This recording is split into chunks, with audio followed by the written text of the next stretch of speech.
We have a bunch of bad farmers market and food scams. Now, I want you to meet Charles. You see, a few years back, he had a problem. His son went missing. But then they found his son while he was being interviewed live on Nancy Grace. A small boat ran out of fuel in the waters of Southeast Alaska last Monday night. The closest vessel was a 387-foot super yacht worth $300 million called the Launchpad. It belongs to Mark Zuckerberg. People are pissed after finding out RFK Jr. just approved a new Moderna mRNA flu vaccine.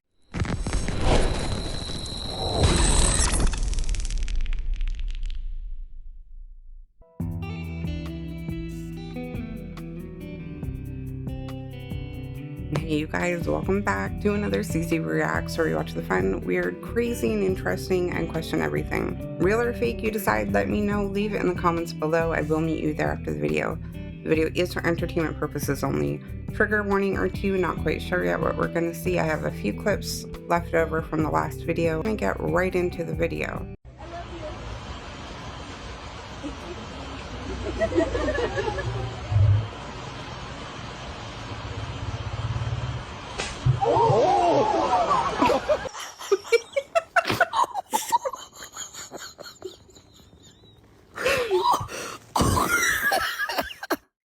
We have a bunch of bad farmers market and food scams. First, this woman selling blueberries at the farmers market is ripping everybody off. Yeah, it says POV, you're now sitting in your car questioning every farmer's market you've ever been to. And this woman is dumping grocery store packaged blueberries into her own. Now they're from a farmer. Now it's going to be $3 more per package, and it sat in the sun all day. Farmer's market 15 years ago, that guy was a farmer. He drove in. That's his truck. He's backed up right here. There's like a shitification happening with the farmer's market, and it's almost like full circle where the words don't mean what it is anymore. Yeah. And I'm sure some are great and you go out local, but you kind of, in scam culture, you have to really do your research. You got to look someone in the eye, shake their hand, and then they still might be lying to you. We have another example. This is from a Parisian bakery. This lady bought a $12 croissant, and look what happens. I can't believe this. We're at this croissant, like little cafe, and we got this pistachio croissant for $12. And I was like, this is insane for a price. And then I turn around, look at this.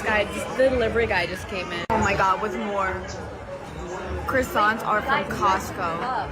Costco. Got the croissants from Costco at this Parisian bakery. Next, we got a guy who got scammed at a farmer's market when he bought a painting. It's a man and a woman couple. Here's how we got scammed at an art fair this weekend. My husband found this painting he loved, and shockingly, I loved it too. We never agree on art, so we knew we had to buy it. We got to talking to the artist, and he shared that he painted it last night and explained how he used acrylic paint to get the colors just right. Didn't smell like paint, though. Yeah, we paid $250 for the painting, but before we left the art fair, my husband started to get suspicious that it wasn't a real painting. He went back to talk to the artist, and the artist insisted that he painted the original the night before. We brought the painting home, and my husband still had a nagging feeling that something wasn't right, so he put it in Google Lens, which is how we found out that we paid $250 for a $60 print from Target. My husband went back and showed the artist proof that it wasn't a real painting, and the artist immediately gave him a full refund. The art fair organizers found out about what the artist was doing and asked him to pack up and leave.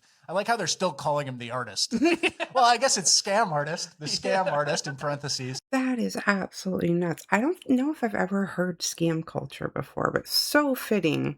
Like, I did not know people were doing this, but then again, I don't know, I guess you expect homemade goods in places like that. That's so, oh man, I like my food. I'd be really pissed off if I could just go to Costco myself. Like, damn. Let me know what you think. All right, where are you? So I'm here in the fjords of East Greenland, and I'm standing on some quicksand. Right now, it looks pretty dry, but one of the things about quicksand is as it gets agitated, it liquefies. So what looks like a solid, if it starts wiggling around, it becomes not so solid. So you can see here, as I wiggle my legs, down I go. That's so fast. How do you get out? Down you can go, Jim. And it actually has made a pool here that's pretty large. So that when I started wiggling, this area in front of me, and so now there's a pool of water there where there wasn't water. So you can see how this idea of liquefaction, or the property known as being thixotropic, with just a little bit of wiggling, this stuff becomes very, very soupy.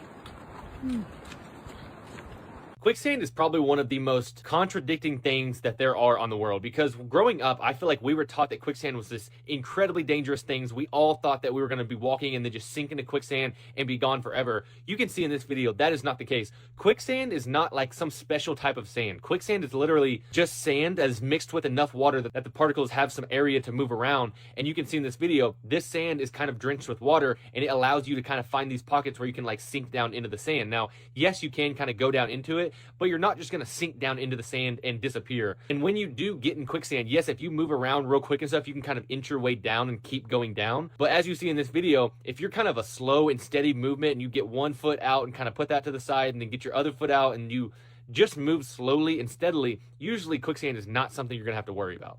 I don't like it. I don't like quicksand.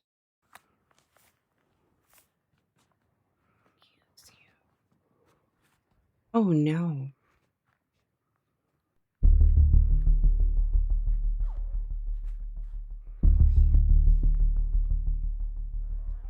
Oh my gosh.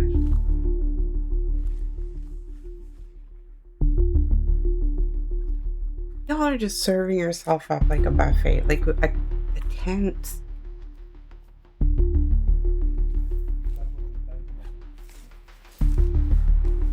That's so crazy.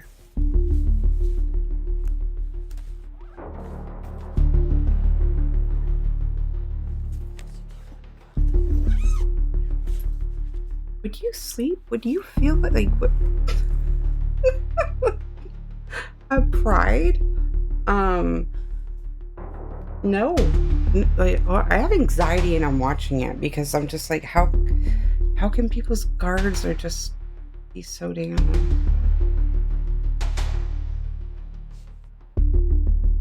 Because I'm thinking you could possibly not get hurt. Maybe they think they do could get hurt. Man, I am too for this right now.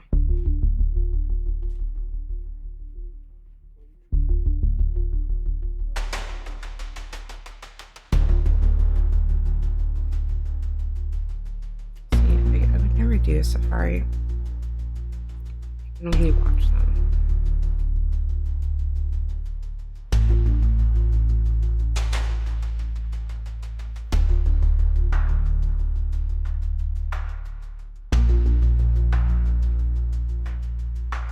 I wonder though how many people here would do that if they had the chance to safari and sleep out where lions show up.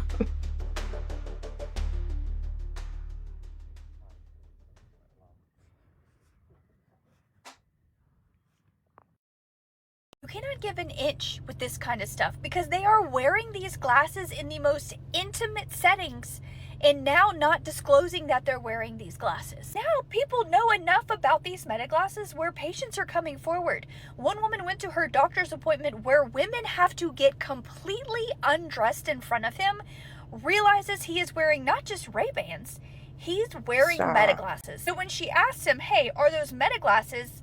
He's like, yeah, they're meta glasses. And she's like, why did you not disclose you're wearing a recording device on your face while you're talking to me in this setting? Worst part being zero transparency. She had to see it, know what it was, and then ask him to know what potentially could have already happened and happened to her in the future with this doctor. It's like, well, I don't have to disclose because I'm not recording you.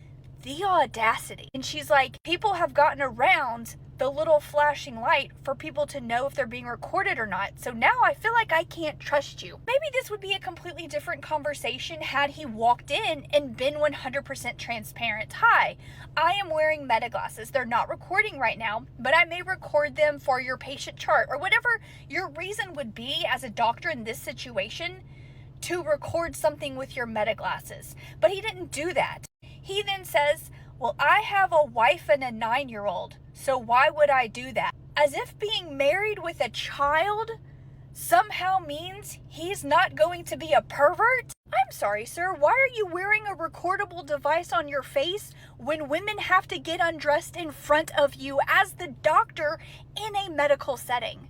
Isn't, like, majority of the perverts caught and found guilty of crimes married with kids? I'm going to go ahead and call it. Doctors are going to be losing their license over these glasses. Medical professionals, people in settings where other people have to get in various forms of undress, are going to be arrested and spend time in jail for doing stupid stuff like recording people when they shouldn't be recording them, all thanks to meta glasses. I would have never guessed that people were even a thought to put on meta glasses in a medical setting or doctor's office. Like, I don't see the need for it. I don't see the need for it. I don't think it should be a thing or even allowed in there. I'm like, right? Right? That is crazy. Look, that story gave me stress and making me itch. Like, I don't like that at all for anybody going to see a doctor and possibly being recorded. Mm-mm. Cerritos, California, you were up. I'm just going to play this woman's video, but she was changing in a Nordstrom's and noticed what appears to be a guy hiding a phone in a shirt to record her, and she confronts him. July 21st, I was secretly recorded in a women's dressing room in Nordstrom at the Cerritos Mall. The next clip is a video I got of him constantly moving a black iPhone that was wrapped in a black shirt to try and conceal what he was doing. So gross. Like, really?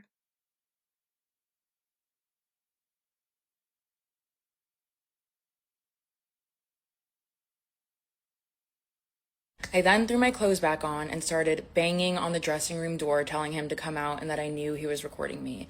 Here's a video of him trying to cover his face and deny that he was doing anything wrong. I'm not recording You're you. fucking recording me! I'm not recording. Holy shit, he's recording me! He's recording me! I literally got a fucking video of it in the dressing room. I told the Nordstrom attendants that I wanted to press charges and the police were called.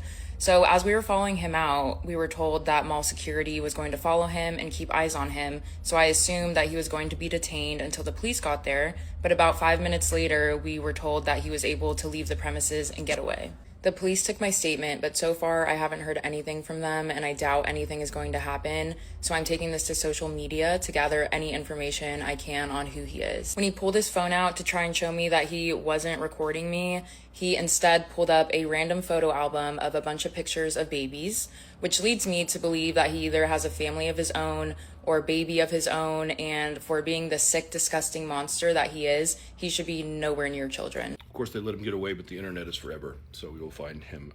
This is the guy in question, Cerritos, California. This was Cerritos Mall, the Nordstrom's there, so LA County in general. Someone do me a favor and tell me exactly who he is.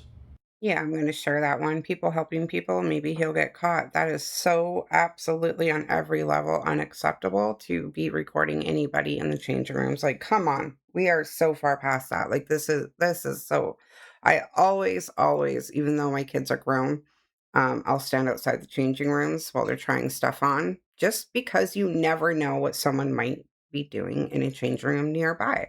Like, that's disgusting.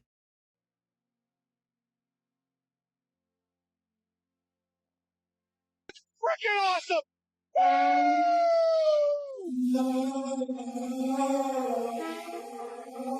Stop. The claw?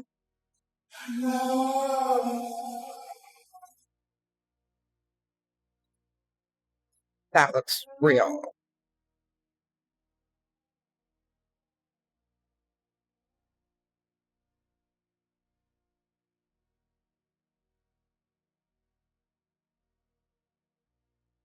It's like bacon.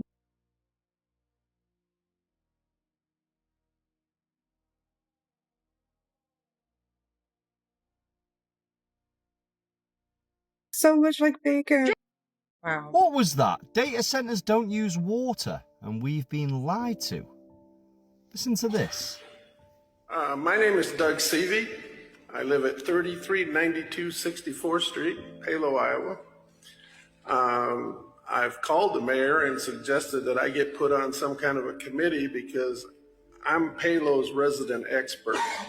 I build data centers. I own data centers. I built the first private data center in the state of Iowa, and everything that Google is telling you is BS.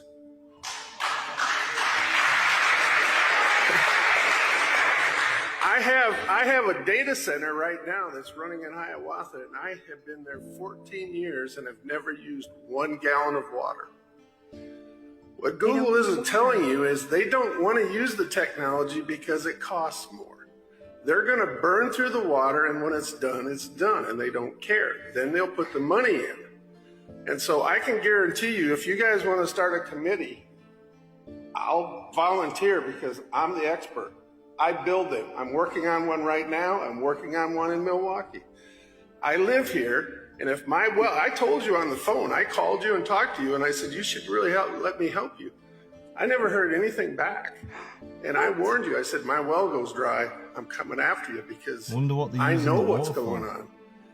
And you can't do this. You guys have to say no water. They don't have to have it. I mean, to give you an idea, you people, how many people in here have heard of Unity Point Health?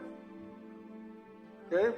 All right? I have 100% of their IT in my data center, and I've never used a gallon of water. And I'm the most efficient data center in the world. Wow. So this is all crap, and you guys don't want to listen. In fact, I called you and said, maybe we should talk. Never heard back from you.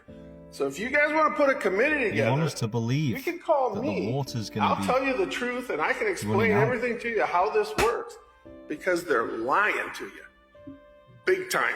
There's absolutely no reason to use a gallon of water. And the same thing on the efficiency of the electricity.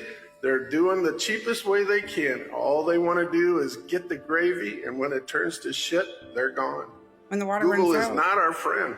you have to switch over anyway. So anybody wants to talk to me, I'll sit over here afterwards and I'll explain it to you. So if you would like, I would be more than happy to be on your committee to work on this, because I am the expert. I build them. I know. Thanks.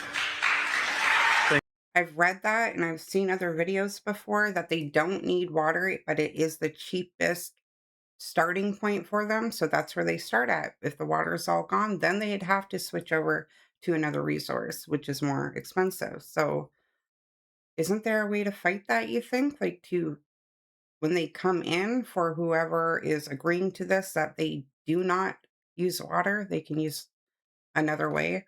That is so crazy.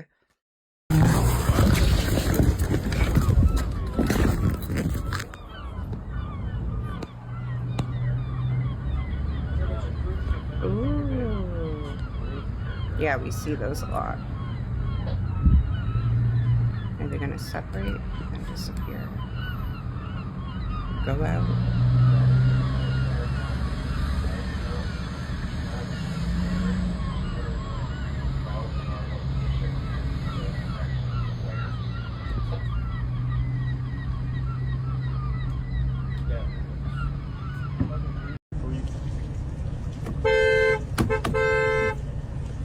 Oh, she's leaking.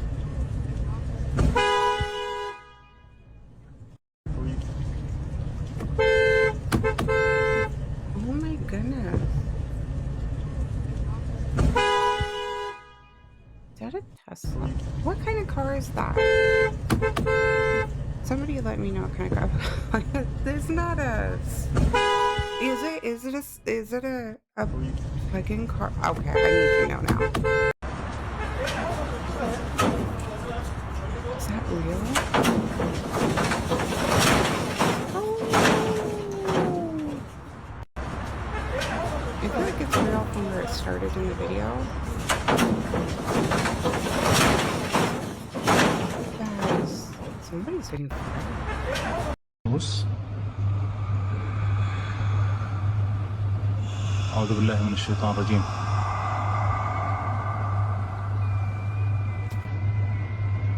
أعوذ بالله من الشيطان الرجيم. His feet are like... أعوذ بالله من الشيطان الرجيم. Is that real? أعوذ بالله من الشيطان الرجيم. I think my husband James is cheating. Anyone have any good advice to confirm? He's not on Facebook much, and I felt need to ask the general public for advice. This is from the Habisham Town Facebook group. Habisham sounds like something that only happens once a year. Genital public, dude? I think someone posted that they saw him behind the Captain D's in Walmart parking lot yesterday. Please elaborate, Tom. Hope said someone hack her account right now and delete it. Jesus Christ. Tanya said, so you're saying his genitals are public? No, I meant general. It was a typo. Nothing worse than public privates.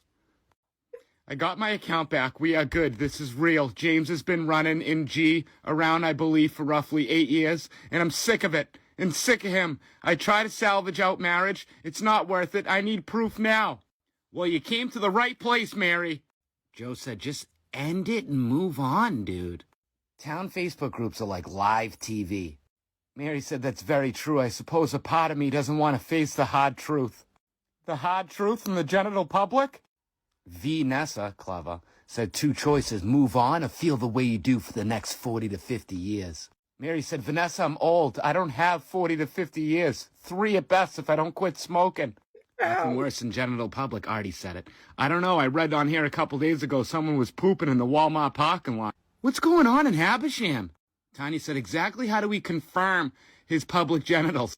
Ben said, I looked up his page. I doubt his genitals see the public at all. Let's take a gander at Carol's profile picture. She commented, bye, bye, bye. We love you, Carol. Oh, here comes Tiffany with the therapy session. God. Don't be talking bad about old Grizzle. He was in the army, worked his way up from private, all the way to genital.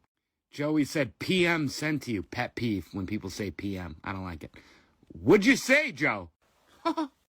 Funny nicknames that women have given their guys that they're dating/talking to. Oh, God. Okay, cool. I called my ex Bits and Pieces because he only told me bits and pieces of the truth. Yeah. SVU, Special Victims Unit. He always played the victim in his stories. Lululemon. He loves a matching set. Turtle, because it was covered. I made that noise. Fucking hell. Podcast, because all he did was talk. Oh, okay. Ed Lose, because his name was Edwin. Nah. Beetlejuice, because anytime he said his name out loud, he would text me. Mermaid legs, because his knees touched. No, you need to, you actually need to give me a break. Yeah, bro. Whitney, because he had nothing. Damn. Leapfrog, because he was slow and needed one. Oh, stop. Jumper cables, because he was always starting shit. Wow. People are pissed after finding out RFK Jr. just approved a new Moderna mRNA flu vaccine. Your flu shot could soon look a little different. The FDA has approved the first ever flu vaccine made with the same technology that was used in some COVID shots. The FDA has approved the first flu shot made with mRNA technology. People are suddenly pointing to old RFK Jr. clips and asking what changed his mind. He took the Moderna vaccine on national TV, telling in a very, very highly publicized press conference to show people that was safe. Then he got one of the primary, most expected adverse events, which was potentially deadly blood clots in his lung, myocardial infarction. He kept that secret from the American public, and we only learned about it because of his diary. But here's the thing. We knew this was going to happen the moment Bill Gates sat down with the president behind closed doors and shared his plans. There is innovation, innovating in health in areas like vaccines or gene editing, and the president and I are talking about taking American innovation to the next level to cure and even eradicate some of these diseases. He mentioned polio, which is one that we're close. We don't need new science on that one. For some like HIV and sickle cell, we do need new science, but the U.S.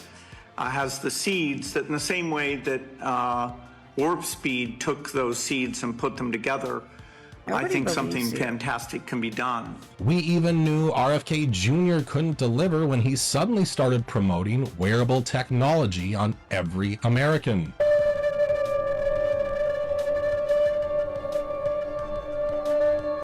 think that wearables are a key to the MAHA agenda, making America healthy again. And we are going to, my vision is that every American is wearing a wearable within 4 years. Turns out, even with all the public support, it's still impossible to go against Big Pharma. Their pockets are just too deep, and their influence is just way too strong. So, you're not going to store water for whatever reason. Your chances of dying of dehydration has gone up.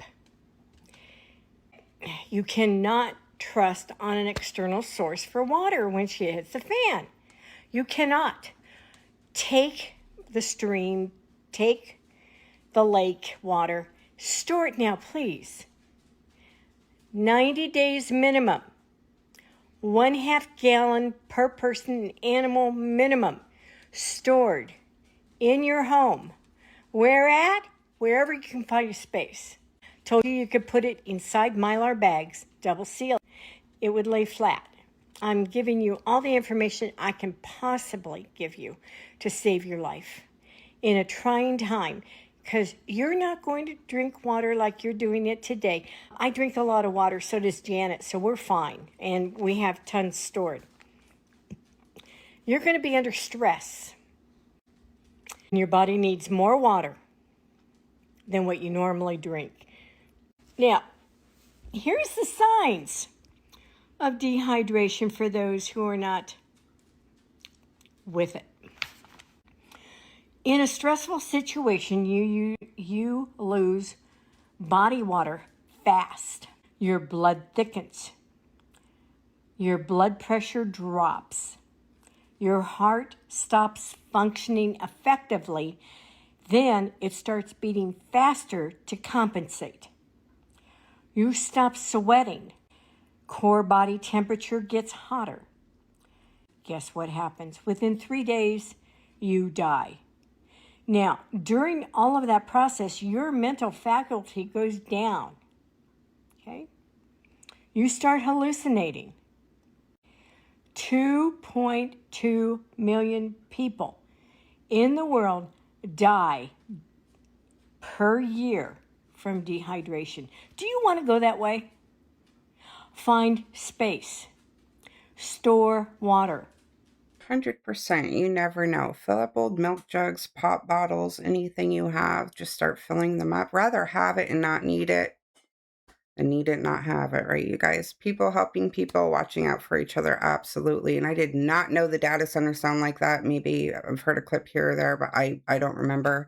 But that is freaking awful. I cannot believe they have those around communities, people living, and yeah, for the wildlife. I can't even imagine. That was awful. A small boat ran out of fuel in the waters of Southeast Alaska last Monday night. The closest vessel was a 387-foot superyacht worth $300 million called the Launchpad. It belongs to Mark Zuckerberg. The 21-foot skiff called the Coast Guard around 9:30 p.m., stranded between Petersburg and Juneau. Vessel tracking data reviewed by the Alaska Beacon confirmed that Launchpad was closer to the stranded boat than any other vessel in the area. The yacht had slowed to a halt outside Farragut Bay, directly near where the skiff was drifting without fuel. The Coast Guard radioed Launchpad for assistance. According to a passenger aboard a nearby cruise ship called the Wilderness Legacy, there was no response from Zuckerberg's yacht.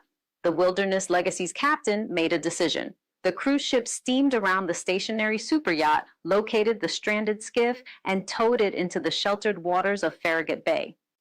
When the captain announced to his passengers that Zuckerberg's much larger yacht had been the closest vessel and had not responded, passenger Michael Love wrote on social media that the reaction was near unanimous booing. Zuckerberg's spokesperson told Forbes the Meta CEO and his family were not aboard Launchpad at the time. The rep said the crew had been monitoring a different radio channel, and by the time they reviewed the Coast Guard contact, the rescue was already underway. He added that the Coast Guard noted the boat was not formally classified as in distress. Here is what vessel tracking data actually showed. Launchpad slowed to a halt near the site. The Wilderness Legacy then sailed around the stationary superyacht and performed the rescue. A 387-foot yacht with a full professional crew sat still in the water while a smaller cruise ship sailed past it to rescue a stranded 21-foot boat. Whatever the explanation, one passenger put it simply: if I were Mark Zuckerberg, I would be absolutely ecstatic at the chance to do something helpful for someone in need and maybe get some good PR out of it. The cruise ship passengers saw it differently. They booed. Should Zuckerberg's crew have responded regardless of which radio channel they were monitoring? Follow First Signal. That's crazy. But he's also not out there just on his blue and white super yacht. He was out here in front of our town, cruising through up to Alaska, I guess, because that's where they're talking about. He has his big blue and white super yacht, and then a massive white, I guess, some kind of super yacht with him in tow that looks like it has working equipment. So I don't know what they're doing up here. I know it was all over my community Facebook of people posting all the pictures of his two massive super yachts coming through our town's waters here. So everyone was just like, don't want him here, let him keep going. But what is he doing with his super yacht and then his super yacht in tow? So I don't know why you wouldn't, even the crew wouldn't respond. That's crazy. I thought that was just like the way it works when somebody calls for help, anybody nearby would go help. But then again, are you surprised? Now, I want you to meet Charles. You see, a few years back, he had a problem. His son went missing. But then they found his son while he was being interviewed live on Nancy Grace. Nancy said, Charles, he said, yeah. She said, they found your son in your basement. He said, in my boy began to stutter. Boy began to sweat. And then he says something interesting. He says, no. They checked my basement. The FBI checked my basement. Everybody checked my basement. And he was not lying about this. You see, the story's a little stranger than it may seem, but to understand it, we got to go back a little bit to when Charles first reported that his son went missing. He called the police. He said, look, my son missing. Now, Charles is black, so they didn't take him seriously. So he had to call them a few more times, and they said, fine. The police pull up, they look around, they say, oh, his son missing for real. So they checked the whole apartment complex. Charles and his wife, who's not the kid's biological mother, look at the police. They say, so did y'all find him? The police said, nah, we couldn't find him. They said, oh, okay. The police said, okay, so y'all are suspects for real. They said, well, why are we suspects? The police said, no, don't take it personally. We just like to look at everybody. So y'all want to take a lie detector test?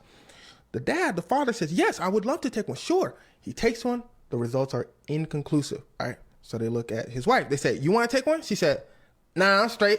They said, oh, that's a little weird, but let's just move on. She said, nah, because y'all be mixing up the test for... They said, no, we moving on. Don't worry about it. Now, at this point, it's been a few days. So Charles moving around. He on the news. He's saying, look, my kid's missing. Like, anybody that can help, please help us out. The FBI this time goes to his apartment complex. They start searching around. Charles said, y'all searching around again? They said, yeah. We just wanted to be, like, completely sure. You know what I mean? Charles said, no, I feel that. But, like, damn, y'all got nowhere else to look for real? The FBI said, nah, like, we just... Okay, we can't find nothing here again. All right, now you good. We be back, though. We be back. Now, the reason why the FBI and police kept searching around the house area is because Charles, well, the kid's name is Charles, too, by the way. So we're going to call him Charles V to avoid confusion. Charles V, his whole life revolved around Charles, his dad, Charles IV, and the home area. The kid never left the house. He was homeschooled. So police are thinking, look, this kid's mindset is, this is my whole world. He must be in the area. And here's where things start to get wicked. Charles IV goes on Nancy Grace. Charles IV says, so like I was saying, my kid has been missing for about 11 days now. And Nancy said, hold on one second. I'm getting a little report real quick. Somebody on her line says, girl, you gonna want to hear this. They found the kid in the basement. She said, who basement? They said, Charles IV, the dude sitting, you see this dude looking stuck and stupid? His basement. She said, okay, give me 1 second. Charles, I have a report just coming in. He said, what's the report? She said, I'm gonna let you know, just wait. They found your kid in your basement. He said, she said, excuse me, sir, did you just gulp? He said, nah, the mic. He said, you found him in the basement? Bro begins to stutter. He begins to stammer. He begins to, quite literally, I'm not exaggerating, start patting his chest. So people saying, nah, that's a little strange. We don't like how Charles moving for real. He said, everybody searched the basement. That's so weird. The FBI said, and we searched the third time. Caught you slipping. He said, man, ooh, my fault. Man, who's slipping? I'm just glad y'all found my son for real. Now I know what you're thinking. Why couldn't they find him the first few times they went through the basement? Well, that's because this basement turns out ain't no ordinary basement. When they went deeper through the basements, they found tunnels, and these tunnels connected to all the apartments. Through one of the corridors, they found the kid behind a bunch of appliances. He was barricaded in. The police said, nah, it's very unlikely that he could have barricaded himself in. But it was still a little strange because the police were like, nah, we're pretty sure we checked throughout this whole basement though. So when they called the kid up, they said, nah, we're pretty sure we checked this area. He said, y'all might have. I'm not gonna lie to you. I wasn't in the basement the whole time. So here's where things started to get wickeder. You see, Charles tells the police that his stepmom put him in the basement for not completing his workouts. And his workouts consist of hundreds of push-ups, hundreds of sit-ups, a bunch of running, a lot for a kid. So they go to the stepmom, they say, look, so he was talking about you put him there because he didn't complete his workouts. Stepmom said, look, let me show y'all something. See, he was supposed to do 4,000 steps on the elliptical. He only did 3,000. They said, did you put him in the basement? She said, huh? Oh, no. Now, that still leaves the mystery of why police couldn't find him the first few times they searched. Well, what Charles V said, the kid, he said, look, she left him there, but a lot of times he would leave. Remember, the tunnels connect to each apartment building. So he would go to his apartment building, take a shower, chill, walk around a little bit, then go back into the basement. So the police most likely searched at times where he was around and about. And Charles V said he never came out because he didn't want to get in trouble. Now, Charles V's story continues to get worse. He said they would always continuously put hands on him. And worse than that, they used a PVC pipe on him. The police took him to the children's hospital and they found marks all over him. So they go back to Charles IV and the stepmom. They said, huh? Nah, he lying. Police said, all right, let's go to court. Now, Charles IV was eager to take it to trial. He said, let's go to trial. He said, all this is absolutely false. The kid, Charles V, is just saying this because he don't want to live with us. He want to live with his biological mother. Now, the issue with this case is it began to turn to like a he said, she said type of case. So it started dragging out and getting really long. That being said, it was so long that Charles IV, he started running out of money. So he couldn't pay his attorneys like that. So he said, all right, I'm gonna take a plea deal. He said, I'll admit to the fact that I did use a PVC pipe on him. The prosecutor said, all right. They also gave the stepmom a plea deal, but the nature of her plea deal isn't disclosed. And well, they were found guilty and lost custody of Charles V and two other kids that I did not mention in the story. As for what happened to Charles, well, he's actually in his 20s now and he seems to be doing fine. That's crazy that he even went on Nancy Grace knowing that his son was essentially in the house. Like, oh my gosh, the storyteller nailed it because I do remember the clip of Nancy Grace and the father, and he was very dramatic. And when when he was busted, that was crazy. So I remember that. But no, the story was good. Let me know what you thought. My dad was a good old police officer while I was growing up. I'm 14 years old and I started my street pharmacy occupation. Just a little weed here and there with my buddy. And he calls me up saying he's coming over with a friend of his to do a little pickup. They arrive. It's 11 p.m. Well, my friend hops out of his upgraded Beamer and I say, nice ride. Well, the driver sees that my dad has an undercover police vehicle due to the dash lights not being put away. So he's a little spooked, my buddy, and I reassure him that it's all good. My dad is sick in bed with a fever. Well, I sell him a little 50 bag and roll one up. We smoke and my buddy says, let's go for a ride. I jumped to attention and said, let's go. He meant my friend's ride, but I took it as an opportunity to impress the new guy. So my buddy hops in the back in his friend's shotgun and off we go on my dad's unmarked police cruiser. My buddy says, you know how to work the lights? Yep. Click, click, click, lights and siren go on, click, click, click, off they go. He looks at me and I just knew, we're going to fucking pull some people over. I can see a car in the distance and step on it and hit the lights. Click, click, siren, lights engaged. I'm doing 60 to 70 down this country dirt road and the car starts to pull over. I'm like, fuck, I can't get out. So I get close behind and then floor it. Click, click, click, off. The dust covers the license plate and we go screaming by. This occurs 2 more times, then it hits me. I'm going to floor this car, pull the handbrake and drift around the corner on this piece of crap. I come to the stop sign and say, hold on, boys. Big fucking mistake. As those next 45 seconds had my adrenaline go through the roof, then plummet through hell, then laugh hysterically, followed by the realization that I've completely and utterly fucking done it this time. I hit a tree on the driver's side with minor scratches and dents. My passenger to the right of me is just smiling, and my passenger in the back is moaning. Well, shit, I hit the gas. Nothing. Reverse. Nothing. At this time, I see the skinny country fella running down my way, and he goes, damn, that was some Dukes of Hazzard shit right there. In the most southern accent. I laugh hysterically, then frantically, shit, you didn't call the cops, did you? No, he replies. I called the paramedics and the cops. Cops arrive with the paramedics and rush to find my friends and I just sitting there. Cop walks over to me and says, name? I tell him my last name. He goes, oh, fuck, what did you do? I explain what I did, and he calls my dad. Bless his heart. There's no other man I could ever love more than my pops.